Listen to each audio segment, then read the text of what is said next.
And here it is, the tragic death of the Spoony bum. um, I don't know. Okay, the Spoony bum was a character who was always intended to be kind of a goofy joke, and people reacted with a lot of hostility. So I kind of treated him as kind of a piece of crap ever since then. You know, nobody likes the Spoony bum, and so that was always the running joke. And so I had always pretty much planned he was going to be the guy who gets offed by Black Lantern Spoony, just because I wanted to build up the dread of this guy.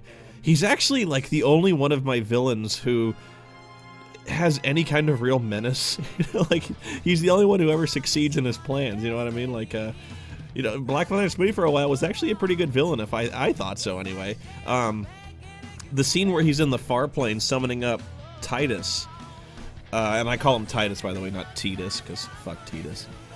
The scene I thought where he was in the far plane and he starts laughing maniacally, and it cuts to black during the laugh, that actually kind of gave me chills. I was like, I was actually very high on my own acting there. I was like, that was really like the best scene I've ever acted, and I'm not a very good actor, so that scene impressed me just because the look on my face was just fucking evil, man. That was like, I was really channeling something there. So I liked Black Lantern Spoony. I'm kind of sorry he's gone. He, you know, I can always bring him back anytime I want, but in terms of like storyline, he's basically gone. And actually, this review kind of marks the end, at least for a little while, of major storylines in the reviews. You know what I'm saying? There was kind of another, but there was also kind of a backlash against critics putting storylines in their reviews, and I heard you. Like seriously, yeah, I thought some critics still do it. Like Linkara does a really good job with that, I think. But I can understand the frustration with a lot of people who want just want to, you know, click the video, watch the review. They don't want to kind of bog it down with, let's face it, my bad acting and kind of cheesy special effects. And so, you know, I do it for comedy value. I try to keep the comedy value very high with those sketches, you know, to varying degrees of success. But, you know, I heard you guys. I was like, you know, you're right. I shouldn't be spending, if I'm spending more than like, you know, 3 or 4 minutes in an episode with the kind of storyline, I'm probably kind of dragging it out too far. So this was really kind of the end of the major story arc driven episodes. And the other reason is because I get a few complaints that since my videos aren't necessarily posted in order, at least on the video list, I should do that, but the continuity is a little hard to follow. So, you know, some characters jump in it. If you're watching the videos out of order, and there's really no way to tell which ones are in order, except from like posting dates, I guess, there's kind of no way to tell. So it might be a little confusing to people watching, like, oh wait, where did Black Lantern Spoony come from? I don't even know. I actually think Black Lantern Spoony came out of a crossover with Linkara. So if you didn't watch that, you're probably in the dust. But anyway, this review almost kind of drove me into a nervous breakdown. I was really nervous about getting this one finished for some reason. There was like I think this was around the charity drive time, and I was really working hard to get this one done as soon as possible. And there was a lot of pressure on me to get this done well. So I wanted to do a really, really good job on this one, and so this one saw a ton of rewrites. And I kind of reached a crisis with the storyline, which is another reason why I've kind of cut storylines a lot from the latest reviews anyway. Where I couldn't figure out a way to finish this thing. Like, I knew the original... I'll just tell you what the original ending was. Fuck it, I'll just tell you. From the beginning, the ending was that we were going to have a big fight scene. Me and Black Lantern Spoony and Titus were going to get in this big fight scene.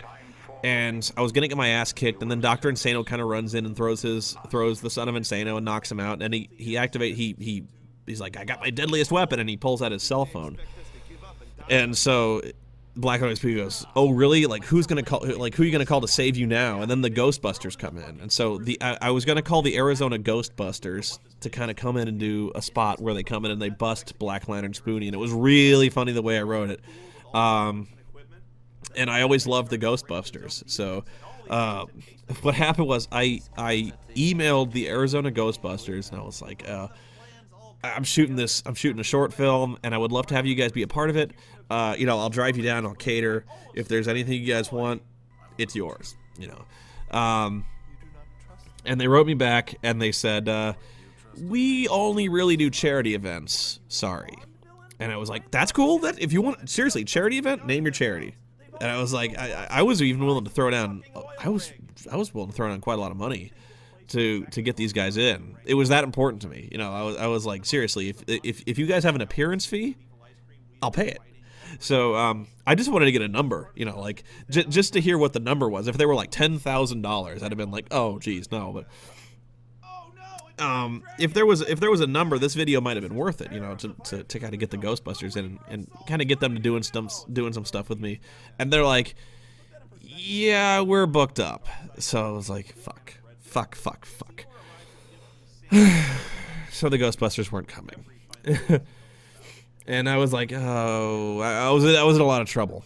So for a couple days, I started shopping around for my own Ghostbusters props. And somebody told me that Doug did a video where he had a proton pack that was kind of made of wood. And I was like, could I get that? And Brad's like, Doug's like, I keep calling Brad.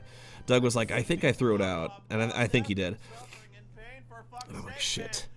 So I started shopping on eBay for proton packs. And those are not cheap. Like any kind of authentic uniform and any kind of authentic looking proton pack is not cheap. And so it kind of got to the point where I was seriously considering throwing down like $600 for this stupid sketch. And I had to take a step back. And I was like, oh, you know what? This isn't worth it. Yeah. But the problem was, I had no idea how to get rid of Black Lantern Spoony at that point. So like this is really an example of the storyline kind of domineering what should be just kind of a one and done review, you know, doing Final Fantasy, getting out of Final Fantasy, and then all of a sudden this review had kind of all become about Black Lantern Spoony. And so I was like, fuck, how do I get rid of this guy? So I kind of went back to the Star Trek episode where Shatner, Kirk gets split into like his pussy half and his dark half, the aggressive half, and I kind of do this thing where we get, you know, I kind of grab and we get beamed back together into one whole. And so that's the kind of the story there, where I got Link Hard to kind of do his little Starfleet cameo, and that was kind of cool. And in the end, I was very happy, but it took me a long time to get there. And it was kind of a soul-searching review, kind of like just kind of determining what I was doing with the storylines and what I was doing with the reviews in general. You know, how much I should focus on the storyline. And I still do storylines. I still do. But you'll notice it's kind of at the end of the review. It's not in the middle, or if there's characters who kind of poke their head in, there's a meaning to it. You know, if Dr. Insano's there.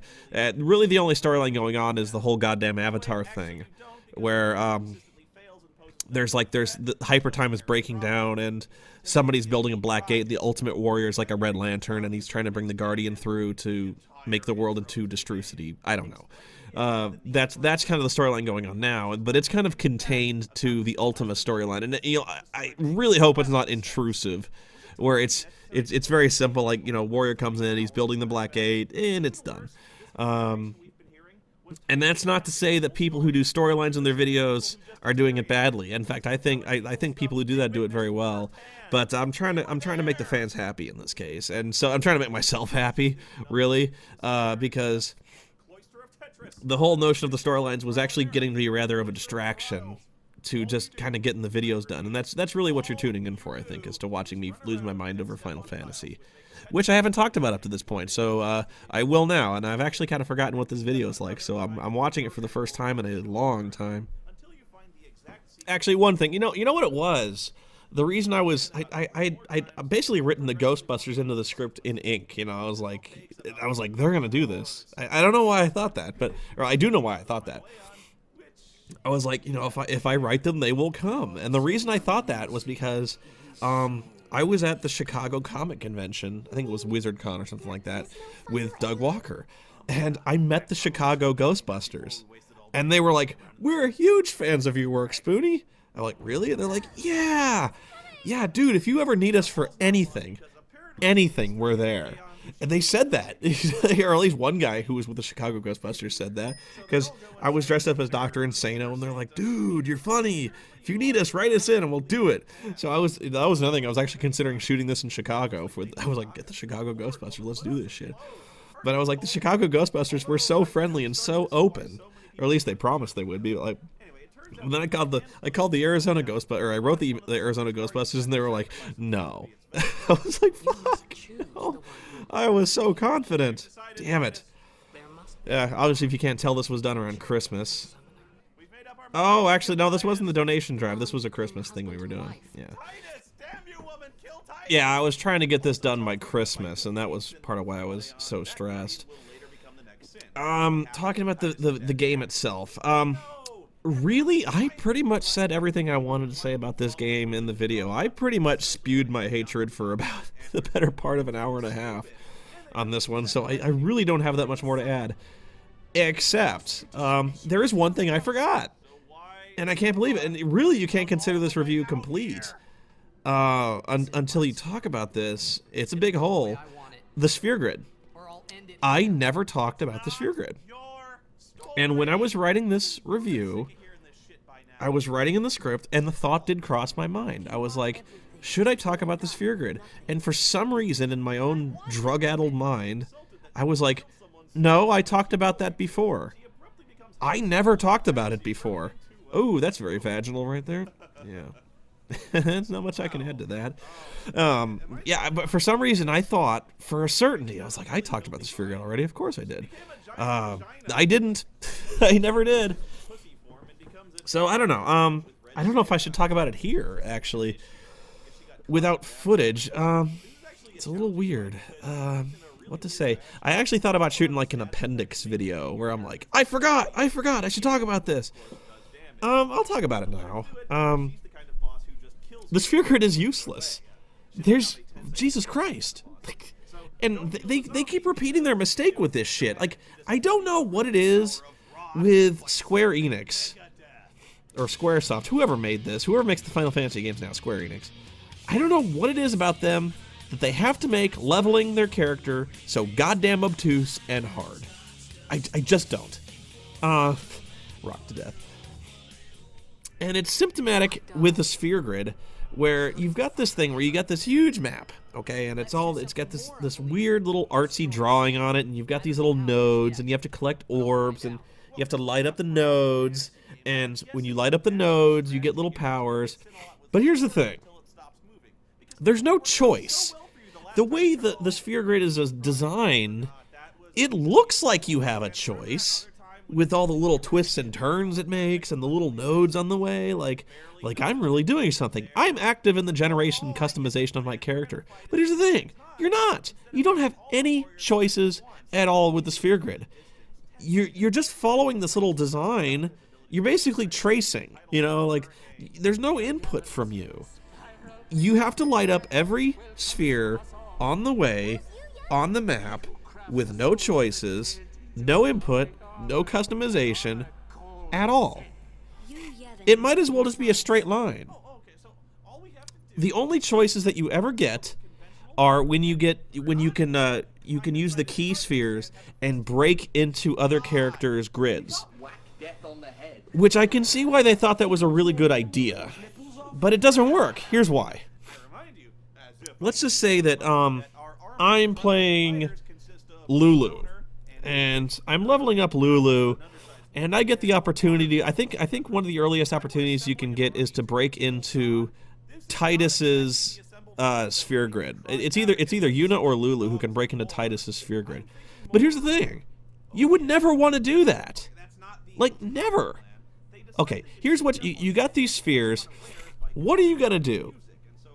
Are you gonna level up Yuna to her intended class and get the highest level spells that Yuna can get, like Holy, you know, Full Life, all those spells that Yuna can get if you spent your efforts on that? Or are you going to spend the same number of spheres, break into Titus's grid, and teach Yuna the Steel move, or Cheer?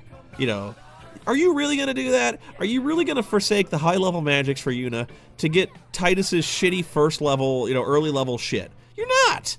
At all. Ever. The only character where you would ever want to cross over into another character's sphere grid is Kimahri, because Kimahri's grid is in the center. And you could conceivably do something clever with Kimahri. But here's the thing, I never fucking used Kimahri. Ever. So the sphere grid, entirely pointless. That's really all I gotta say about the fucking sphere grid. But it's still, like, even Final Fantasy fans, I think, even fans of 10... are like, I like 10, but that sphere grid is kind of pointless. But it never got any better. Even Final Fantasy XII, which I liked, had the license board, and nobody fucking liked the license board. Why? Because the weapons are essentially interchangeable, so it doesn't really matter what you focus on, as long as you focus on one thing. That's it. Goodbye. Final Fantasy XIII was where this really reaches a ridiculous extreme with the Crystarium. The Crystarium is bullshit, okay? And I know I'm not talking about Final Fantasy X anymore, but fuck it. The Crystarium, like I said, it might as well just be a straight line. You've got this whole illusion of depth and choice and options where you've got this whole thing that goes in a spiral, and there's all these little nodes on the way, but you have to fill in every one on the way. There's no choice. Even when it branches, the branch only goes for like 2 nodes, and you're pretty much going to get those anyway. It might as well just be a straight line with a bunch of points on it. And if you're going to do that, if you're not going to give me any choice on where to spend my points, why would you even give me input? Just have me level up and give me the fucking level. Give me the spells. What the fuck? It makes no sense. And so we fall into the same trap with Final Fantasy XIII. When the game finally opens up, I was like, first you complain like, oh, these characters are restricted in the number of classes they get, and the people go, that's not true. When the game opens up, any character can be any class. But you're not going to do that, are you? Why would you? Are you really going to take Hope, who's basically a spellcasting class? Are you going to spend the points you would normally spend on Hope's higher level spellcasting and like Saboteur classes, but spend those instead on Hope getting the Commando ability? Are you going to spend that and get Hope with the Berserker, whatever the fighting class is? No, of course not, because Hope sucks. Hope sucks as a fighter class. You're never going to level up as a fighter class. So it's cool that it gives you the option, I guess, but it's pointless. People still ask me if I like they're like, do you really hate this game? Yes! I hate this game. I hate it so bad. I don't know why you would think. Maybe it's because I make fun of it or something like that. Like, maybe I'm just I'm goofing on it because I like it secretly. I really don't. But here's the problem. And I actually get a lot of angry emails from people who I think don't understand. And thinking about it, I guess I do understand why. Because you like this game doesn't mean I don't like you. In fact, I don't care that you like this game. And I know, just when I think about this, I'm raising the memory in my mind of me actually being so horrified at something that happens in this game where I say, there are people who like this game, kill them all. Okay, first off, I was not serious. Okay, I don't want people to die in the name of this. Yeah, I'm goofing, it's the whole characterization I do on camera is an exaggeration, and so my reaction to that is just pure horror. And really, seriously, I said Final Fantasy VIII sucks and you suck for liking it. I'm goofing. Goddamn, you guys. You guys gotta chill. No, I really don't think you guys suck for liking it. The character I put on camera is an exaggeration of my own personality to an extent where, I guess it's hard to tell sometimes because I'm so... I use my same name, and I use, I don't dress or act differently on Vlog, so I guess it's kind of hard to explain when they see Spoony talking like, kill these people, kill them all! They're like, Spoony really does think we should kill fans of Final Fantasy X. He really does think we suck. I don't really think that. I guess I should do a little better and try to differentiate, real me from camera me, you know what I mean, kind of goofy Spoony from real Spoony. This is from Independence Day. I love this scene where everyone's just all gung-ho. So, I love that salute. Just snap that salute. Anyway.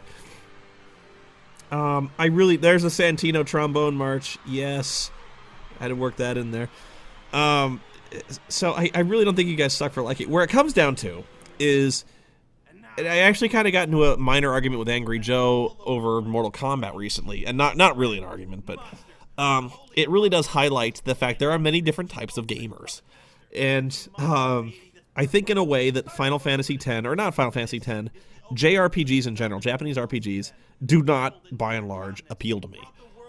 They're just, a lot of the stuff I complain about with the ditzy characters, the goofy characterization, the silly plot elements, the stuff I bitch about, all that stuff is very iconic, ironically, of JRPGs. And this really is, if you're a big fan of that, this is probably one of the best examples of a JRPG. You've got the limited, you got the demure female characters, you've got the furries, you got this shit going on. And if you're a JRPG fan, you love this shit. And this is really iconic of Final Fantasy, which Final Fantasy is, of course, a major JRPG cornerstone. You know, it really is. If nothing else, it is predominantly a JRPG thing, and it's very true to that style. So that's really the difference. Is I pretty much despise JRPGs for the exact same reasons that many people love it. You know what I mean? So if you're trying to understand where I'm coming from, I understand where you guys are coming from. I really do. So, you know, my perspective as a guy who's really just kind of perplexed by the weirdness of kind of the Japanese storytelling, you know, this kind of storyline where kids always have to save the world, kids always pilot giant mechs. That stuff really frustrates me. But at the same time, a lot of fans are like, that's what makes JRPGs great. Believe me, I'm with you guys. Seriously, like, you know, you rock that freak flag. It's just not for me. So, kind of when I bitch about Final Fantasy X, this is really just my inability to understand what you guys see in JRPGs, if that makes sense. Now, I think if you try to dissect these plot lines from a rational standpoint and you're not able to suspend that disbelief and kind of get into that mode, that JRPG mode, you're not going to like this game. And so that's me, is I am just kind of hardwired neurotically to nitpick stuff like this. I have this thing called logic, and it hurts my mind. It hurts my logic to think about stuff like this. Before I close, I would like to talk about... I still have no idea. Even if you're a fan of Final Fantasy X, this is... Oh my god. Oh no. Oh lord, that is horrible. Oh, that little tuft of chest hair, that is embarrassing. It's actually very hard to look at. Okay, that costume I ordered from a costumer in China, and I actually ordered a size too large, and it's way too small. Those suspenders barely fit. You can actually see my package exquisitely framed in those suspenders if you care to look. This is horrible. This is not very good. Just kill him quickly, please. Kill him. Kill him now. I can't even talk about this. I actually bought a volleyball to do that with. I had to buy a pump as well. I had to buy something that looked like a blitz ball. The body double here is my brother, and you can see in the shots where there's two of us, I had my brother wearing a mullet wig. And there's actually not many. This is stock footage. This is not actual blood sprayed in the camera. I used a lot of stock footage. But my brother filled in as the body double for all of these, and whenever you see the back of my head, it's really a mullet. He actually has very short hair. I broke my AK-47 in this shot. When I whip up my AK-47 and I grab it away and throw it on the ground, the AK-47 pretty much broke in half. Because it's made of plastic. It's very cheap. I had so much hair then, it was beautiful. Oh, well. I'm trying to think of any kind of difficulties I had shoot. I really don't have that many difficulties. This took a while to shoot because this was another reason why the storyline was kind of stressing me out, because when I wrote this script, there's like 4 of me running around. There was Titus, Black Lantern, there was me, and Dr. Insano. And so I was doing this thing where I had 4 characters all played by me in the same shot, and it was getting fucking ridiculous. You have any idea how long that would have taken to shoot if I tried to split screen or green screen myself into that? It was going to be nuts. And I had Pumpkinhead. I believe I am actually Pumpkinhead in this. I can't remember if it was me or Miles who was doing this. I bought this at a Spirit Halloween. There was a Pumpkinhead costume. Yeah, that's me. I recognize the date. You can actually see my shoes. Burton is just kind of impassively looking over there. But yeah, I was running into this problem where there's like 4 of me and Pumpkinhead kind of in the same shot, and I was like, I can't do this. So I had to whack Titus pretty much immediately in one of the ultimate anticlimaxes. I think pretty much everyone saw where this gag was going with the present. This is Looney Tunes to the extreme. I bought these fake flashbangs, and it's actually very hard to find fake flashbangs, believe it or not, because they have a very distinctive look. These are actually like gas grenades, but they had like flashbang written on them, and somehow they were airsoft. All my props are airsoft guns.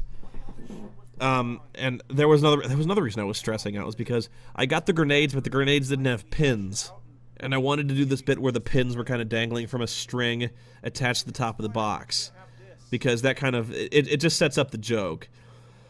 where he opens the box and pulls the pins out as he opens the box. And so I didn't have pins. I had to go to eBay and order like a ton of grenade pins, which again, surprisingly hard to find.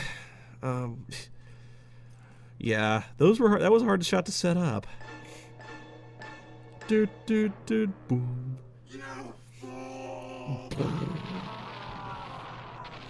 This kind of calls back. It's like poetry. It rhymes, you know.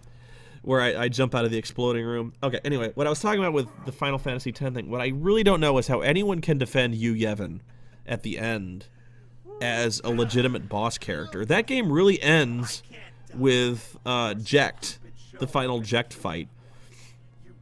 I have no idea how anyone can defend Yu Yevon as a... Even if you like the game, how you can defend him as any kind of memorable... He's memorable in the fact he's a fucking joke. I actually have heard defenses where, oh, he's supposed to be wretched and pathetic. He's supposed to be like a tick because he's basically an immortal parasite.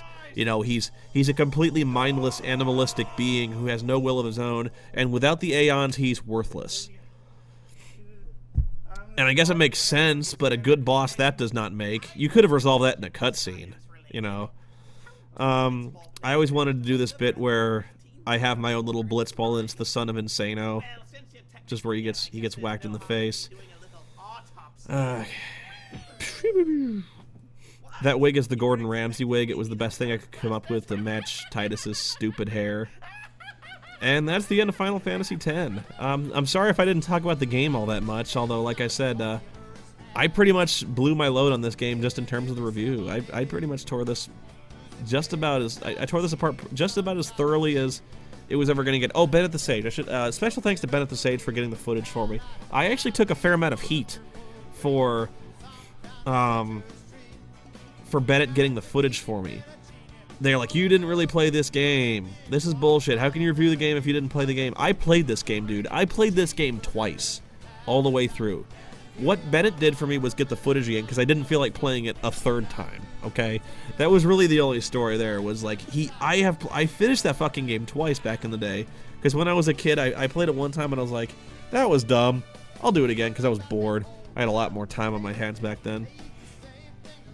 Oh, the cheeseburger in paradise thing. I love that bit. Where they're like, let's play Jecht's favorite song, and I actually had like a top 10 list of songs we could play over the radio, for Jecht, and I limited to 2, and 2 was even probably too many, but I just loved having Jimmy Buffett come out there like that. That was really cool. Anyway, thank you so much for watching the Final Fantasy X review. I don't hate you, and you don't suck for liking it. Special thanks to Linkar for shooting this bit. He's a big collector of Star Trek uniforms. I actually got to wear in a crossover his Star Trek II era uniform, which was actually very cool. I'm actually very envious of his Star Trek collectibles because I'm a fan as well. Anyway, thanks for watching, guys. I'll see you again with Final Fantasy X-2, which is coming, I promise.